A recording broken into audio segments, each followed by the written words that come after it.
Coach, talk about your title. You've got two interesting position groups. Right. How do you balance that out as a coach? Yeah, so I spent a lot of time with the tight ends, in meetings and those kind of things, and then at practice, our specialists during those periods, during special teams periods, I'm with those guys some. We have great off the field support help. Coach Ben Larson does a really good job. He's our analyst, kind of helping me manage those guys. But that's just one of the things when you do both jobs, you have to manage it not only from managing your rooms, but managing the recruiting process of that as well. Let's talk tight ends. What can this group be in 2022 that maybe as a group it wasn't in 2021? I think last year our group, we were a steady part of doing our job to help our offense. This year what we want to do is we want to make more plays. We want to be more of I think our guys are in a position now where, like, Alec Holler has full comprehension of the offense. He looks better right now in fall camp, running routes, doing those kind of things. You got a guy like Kemore Gamble who comes in and brings some playmaking ability. So we want to be those guys that start helping our team make plays, being another weapon that defenses have to defend. Yeah, it's not one guy. We're going to see both guys. Absolutely. You're going to see that. And, last year we played what we call 12 personnel, 2 tight ends, with Jake Hescock and Alec Holler. But what you got this year is you got 2 guys that both have route running ability, both have blocking ability. You can bring them into the box and make it a big, heavy formation, or you can spread them out and make it a passing formation, and you can do different things with those guys. And that's really what Coach Malzahn's good at is being able to take those guys and figure out what they're good at and then using them to help our team win. When you hear you have the opportunity to bring in Kemore in your position, what do you think of that? Well, I mean, obviously, he was a guy when it came across our radar. We're sitting there going, okay, here's a guy that can help make our team better. And that's really what we look at is in every trade, whether it be a tight end, offensive line. One of the things, hey, can the kid make our team better? And then the second thing is, how will he fit?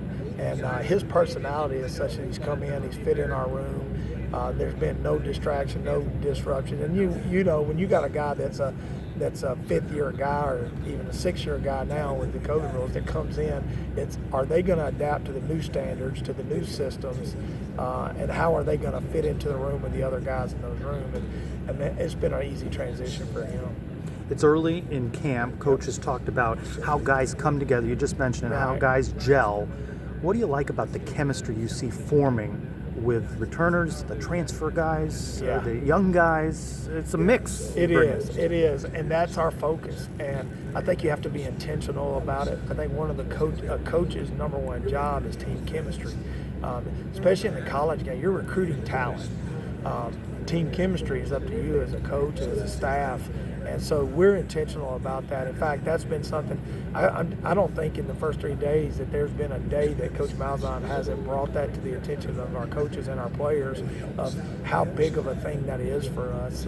Because when you got talent, you won't let those guys play, but to be able to play together, it has to be intentional work that you do. And we're trying to do some things here that give us an opportunity to grow the team together, because it's those close games, those small margin of error games where the closer team usually wins. Segue, small error, a margin of error, special teams. Yes. Talk about the battles there. What do we have at kicker? You got Colton Boomer comes in. You got an experienced guy in Daniel Obarski. How are you seeing this develop? Well, it's still early in that process. Having Colton come in the spring was really big for us, him being an early graduate and being able to come in and see his progress. And really the first thing you do with young guys is kind of gauge their talent. Where are they so that you know where they need to go?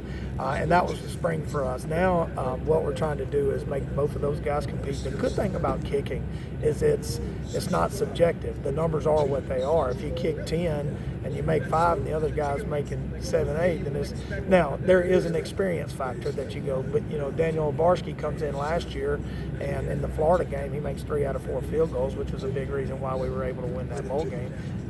And so you're putting those guys in stressful positions where they can compete. And so what we've done so far is we had a day where Daniel kicked all the field goals. We had a day where Colton's kicked them all.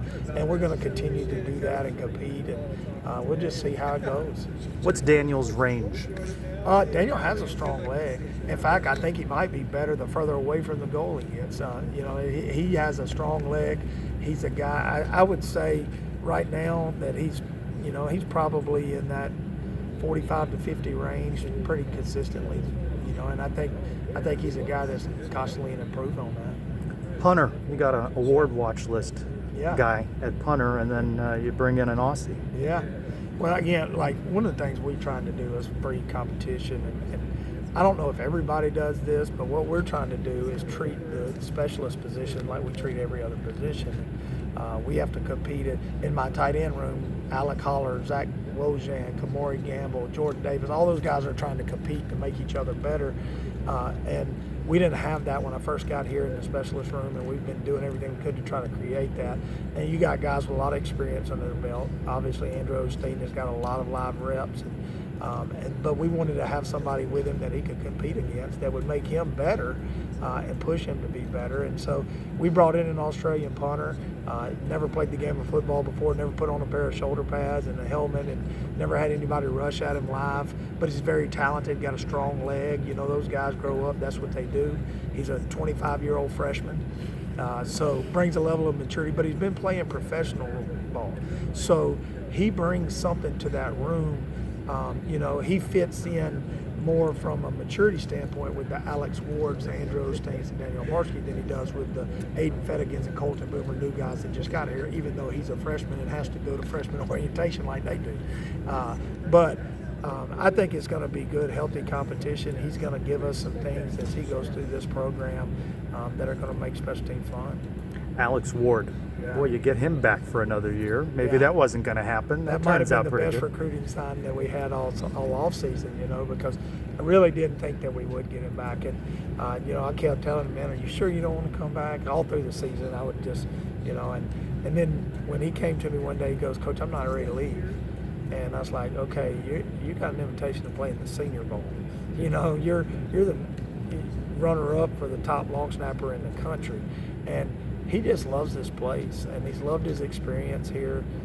Very, very much a leader, which you don't always get that from a long snapper, but every player on this team respects him because he goes about his craft just like every other player does. He wants to be the very best in the country at it, and I think he is. It's been a while since Mike Hughes returned to kickoff on a Black Friday game. Fans are chomping at the bit. Yeah. What are you seeing shake out in your kick and punt return? I think our kickoff return, we had some solid returns last year. We weren't able to break that long one, that big one, and that's obviously an area of focus for us in the return game. Why do you think that is? It's harder nowadays. I think it's really about the guy that's returning the ball. Some guys are just really good at it, and really those are the guys that scare you when you're working on coverage. And this league has a bunch of good return men, and so you have to be really good at coverage. But there's also a lot of really good kickers that you don't get as many opportunities. I think there's probably less opportunities for returns now than there were probably 5 or 10 years ago.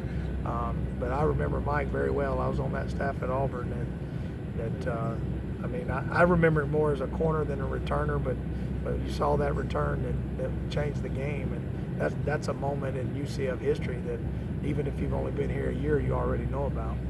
Who's in the mix for those roles? Who are you looking at? Obviously Ryan O'Keefe, Johnny Richardson did a lot of that. We got a young kid, Xavier Townsend, that's doing some of that for us, and and Amari has done a lot of that for us in the punt return game.